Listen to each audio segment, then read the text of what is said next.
can't make up your mind about a garage. You know you need one because maybe you're outside standing in your driveway, looking at the snow and piled this high, or maybe you're down south, or I don't know, whatever location you are, trying to figure out what garage you might need for your property. What would best suit your needs? I'm just going to walk through the garage styles that we typically use, that we start with to build. Most common is the ranch style. Probably 80% of the garages we build are ranch style. It's just fits the most needs for people. Typically 2 cars, two vehicles, and there's enough room towards the back in a 24 by 24 for a workbench or a snowblower, a lawnmower, any other kind of things you might need in there. There's also room for storage towards the back. So that's one option. The nice thing with a ranch, with that slope like this, you see that all the snow and rain is going to go to the side, so it's not going to wash out your entry into the garage, which is a nice thing. It's a big benefit. The next style would be the salt box style. It has some more character to it. We do a few of those a year. It might be maybe 10% of the garages we do are this style. Whenever we do this style, we always have the conversation with the homeowner. What about snow coming off the front of that roof?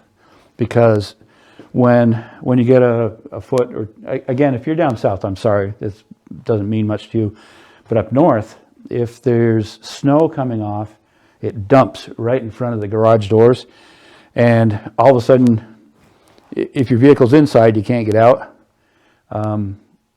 If your snowblower's inside, you can probably open the door and just go out. That's what I do here at the shop. Just open the door, run the snowblower out, and I'm good to go. If you have good access on each side, then with a snowplow, you can come and you can just push that snow one way or the other to get it out of the way so that you can get in. With the salt box style, we give it a 2-foot overhang on the front, so it helps to bump that snow out further away from the building than the typical 1-foot overhang, like a ranch would have, ranch style. Inside, it's pretty much the same.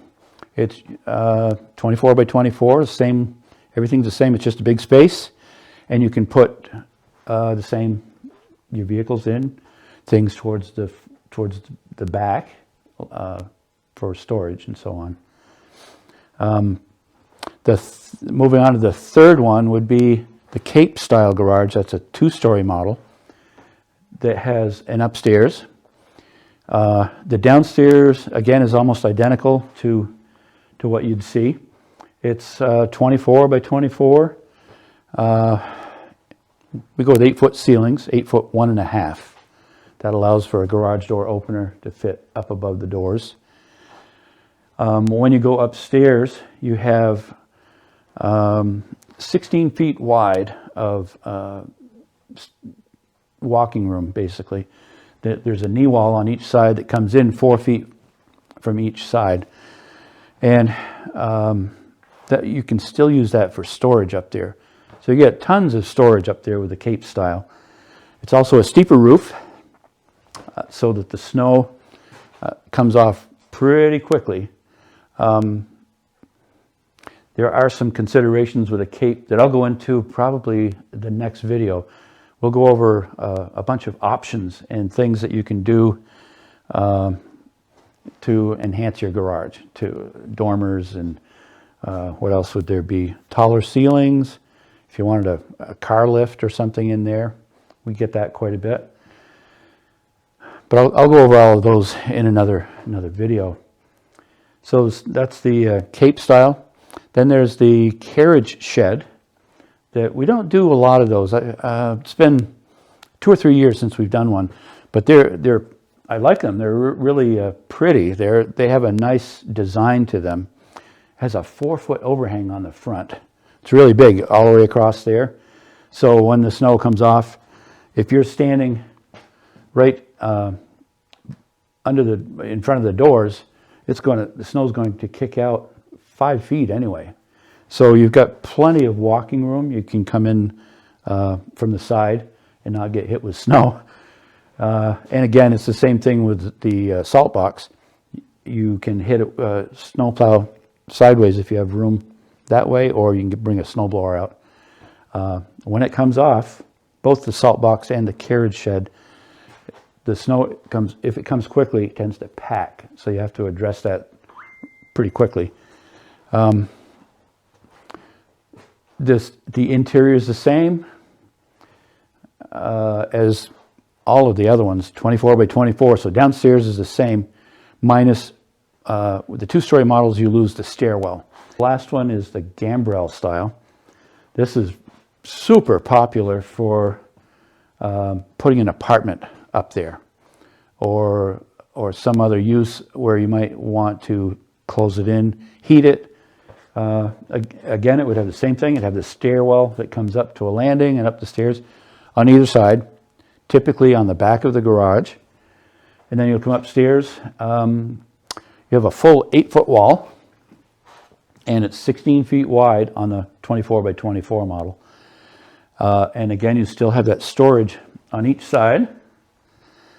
Quite often we'll knock out a stud, put a header in, and you can make closets up there on the sides if you're looking at putting an apartment in for something like that. Some considerations that I usually talk about with the homeowner when we're looking to build is where to place it on the property. That's a huge thing that once you've built a garage, you can't really move it. It's pretty stationary. So when you are driving a car in, or you're parked in front of the garage, you should allow at least 20 feet for that. And then you have the depth of the garage. And depending on your location, if you're in town or out of town, where you're going to turn around. If you're in town and you have a narrow lot, then the option may just be to back out onto the street, which means you just, at a minimum, you need 20 to 30 feet in front of the garage from a sidewalk or whatever.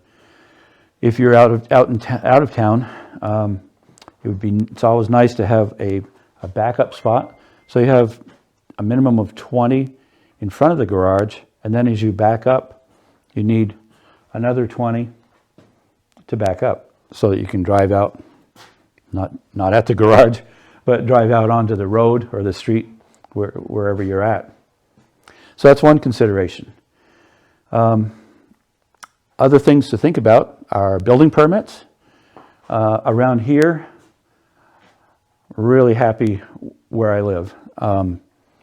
Regulation is they let you think as far as yourself. They don't demand what you have to do. Building permits around here are $25, $35. You get the permit just so that they know that you've added to the value of your property so that they can tax you. Some towns, you don't even need a permit up here. But it puts the responsibility on the builder to make sure that you're building it correctly. So that's just another thought. Typically around here, if you do need a permit, the homeowner has to get that personally. It's required by whatever town they're in or city. So another aspect is the paperwork. Typically, we type up a proposal that shows everything that's included in the building from concrete up. We don't typically do any excavation personally because we cover a kind of a large area. It's hard to do that part. So typically somebody local, the homeowner would normally know that would do the excavation part, the fill. Typically, we want to have a gravel base, 12 inches compacted, no clay. So the clay is what really moves around, and has to be well drained so that the earth all the way around the garage slopes away, so that rain or groundwater doesn't seep in under the slab. So after we go over all the details and put that in writing, we'll talk about a payment schedule. Typically, I prefer to go with three payments. A third prior to starting, a third when we get the roof sheathed, and then a third at the end when we're all done. And that seems to work really well. It's a short process from start to finish, usually a couple of weeks, depending on if it's a 2-story or 1-story. A 1-story, we're there for a week to 2 weeks, depending on how many people we have working. The 2-story takes a little bit longer. We do panelize everything in the shop so that we're building the walls. So we have the walls, we take them out and we put them on a trailer and deliver them. So on site, we get done pretty quickly. So those are the 5 basic models. If you enjoy my videos, I would really appreciate it if you'd subscribe. Welcome to leave a comment and hit that like button. Thank you very much.